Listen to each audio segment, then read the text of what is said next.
Alors, honorable, bonjour. Bonjour, monsieur le journaliste. Vous êtes à l'écoute en direct sur la radio et puis nous sommes justement le 1er janvier 2021. C'est une nouvelle année. Quelle est votre préoccupation ou votre souhait pour la population qui vous écoute en direct ces moments-ci?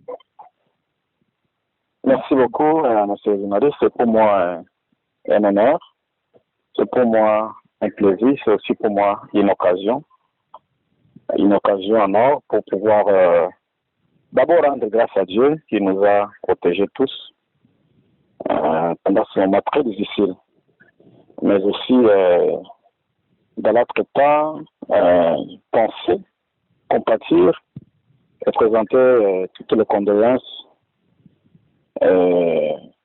à toutes les familles qui ont été endeuillées pendant cette année 2020, qui a été, selon mon évaluation, la plus mauvaise année de notre histoire. Et donc, je suis de cœur avec toutes les familles qui ont été touchées par les différents drames, et surtout la famille du colonel qui vient de disparaître très brusquement et dont la mort nous a vraiment affectés. J'en profite pour présenter toutes mes condoléances à la famille du colonel Ounega, un brave garçon que nous avons beaucoup aimé, mais aussi à toute la communauté à Lourdes, mais aussi toute la communauté des Mongols en général, qui est endeuillée et profondément touchée par cet événement. Je pense aussi, par la même occasion, à tous qui ont disparu, à tous qui sont morts innocemment, à tous qui sont partis sans l'avoir mérité. Nous disons que leur âme repose à paix et nous disons à nous qui sommes restés vivants beaucoup de courage et nous espérons que les choses vont changer un jour. Ça, c'est mon premier message. À part ça, j'aimerais aussi présenter mes vœux les meilleurs pour cette année 2021 à toute la population de Mongolo et environ, à toute la population de secteur de Banyari Kilo, à toute la population de Ndjougou, à toute la population itorienne qui sont en train de m'écouter au travers de votre noble radio. Et donc, je présente mes vœux les meilleurs. Je souhaite que cette année nous amène la paix, la consolation, la joie, après beaucoup de pleurs, après beaucoup de deuil. Donc, vraiment, recevez mes vœux les meilleurs, venant vraiment du fond de mon âme et du fond de mon cœur. J'aimerais aussi dire à la population que, en dépit de tous les problèmes que nous sommes en train de traverser, à Mwalo en particulier, à Secteur de Banyari Kilo et à Ndjougou de manière particulière, nous sommes de cœur avec eux. Nous faisons ce que nous pouvons faire, mais il y a des choses, comme vous le savez bien, il y a ce qu'on appelle le principe de séparation du pouvoir. Nous sommes des pouvoirs législatifs, à côté de nous, il y a les pouvoirs judiciaires, mais il y a surtout le pouvoir exécutif qui expédie la politique courante de la nation. Donc c'est à eux que reviennent beaucoup de grandes décisions et surtout pour ce qui concerne la vie quotidienne du peuple. Je suis très préoccupé par deux choses d'abord.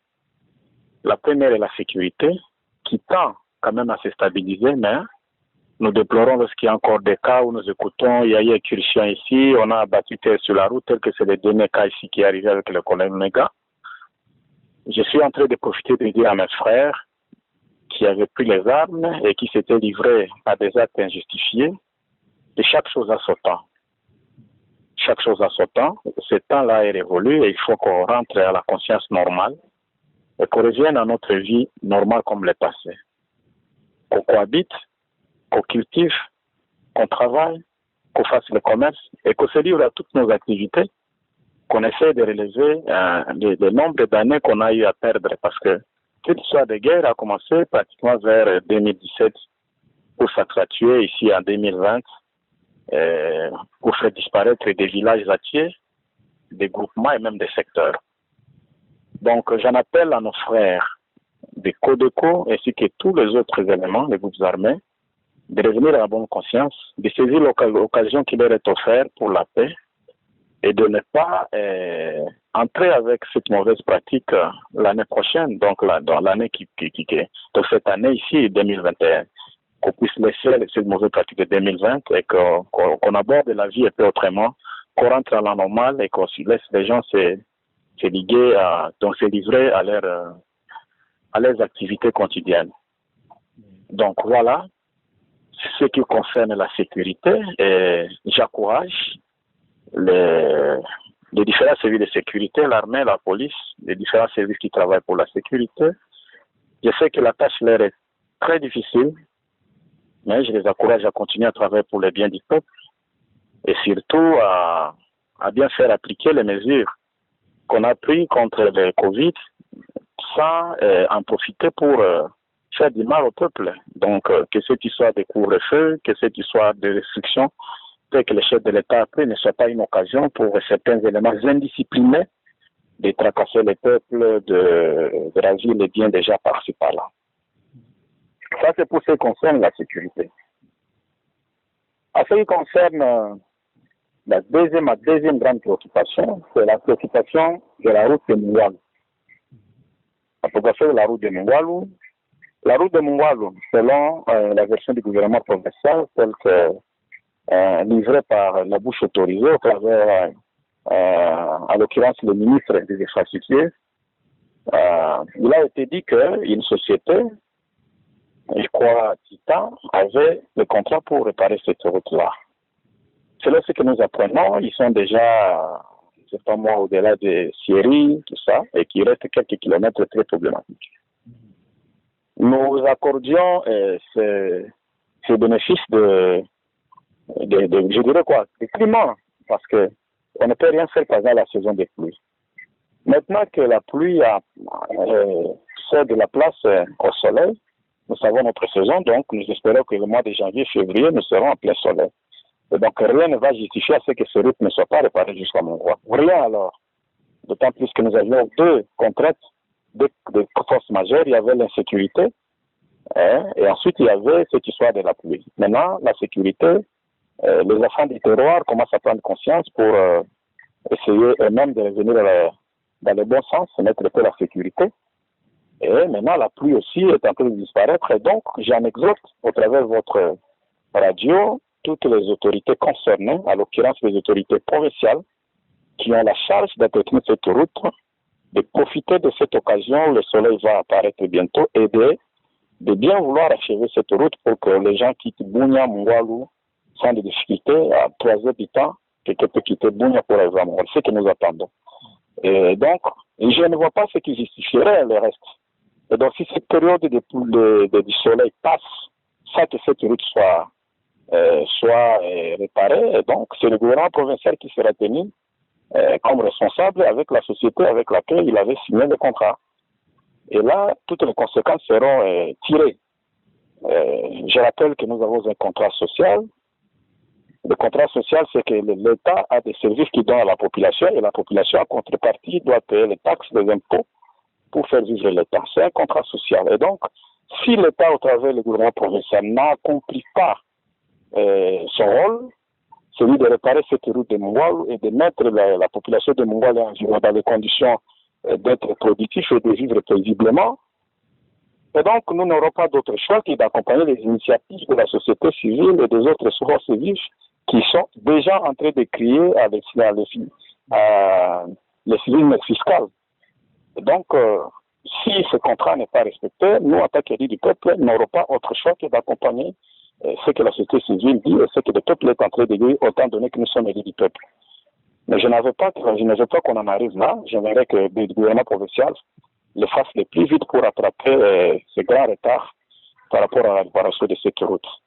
Donc voilà un peu ce que je peux livrer comme message, à moins que d'autres questions viennent de vous. Honorable Fabrice, je rappelle que vous êtes un élu du territoire de Djougou et vous nous appelez à partir de Kinshasa, bien sûr. Mais le problème que vous venez de révoquer de la route, Mungwalu n'a pas seulement ça. Mungwalu a aussi le problème de l'électricité. Nous allons également vers une année, depuis qu'il y a l'absence également du courant chez nous. Et qu'est-ce que la population peut peut-être utiliser de vous, de vos efforts, comme vous êtes de les dire, à partir de là. Oui, tout honorable.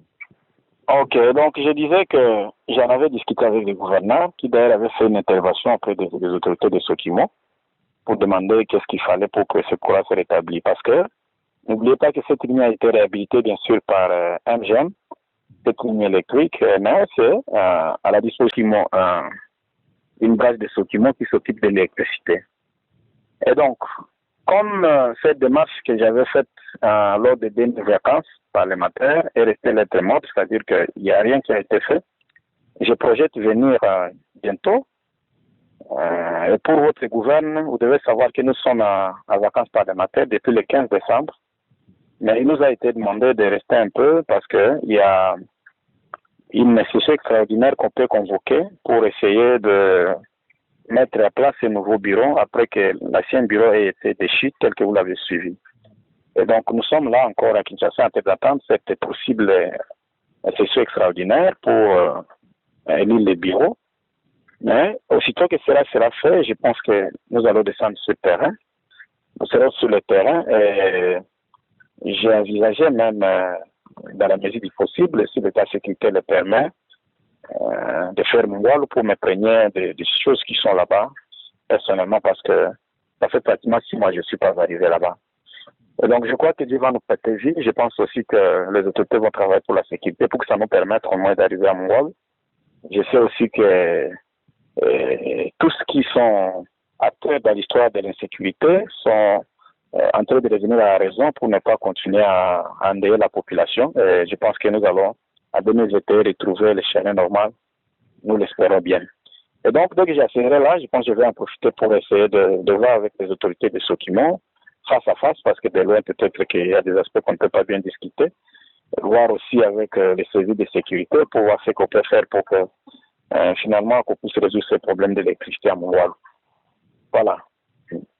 Honorable, au mois de juin, quand vous étiez venu ici pour une visite sur Mongwalu, vous aviez promis aux orpailleurs de Mongwalu qu'il y a un projet qui a été élaboré justement en leur faveur. Où en êtes-vous actuellement avec ces projets des orpailleurs? Bon, moi, la première chose que j'avais faite d'entrée de jeu pour les orpailleurs, c'était de créer un syndicat. J'ai créé ce syndicat, c'est un syndicat qui est national. Ça s'appelle SINAMIN, Syndicat national des artisanaux miniers.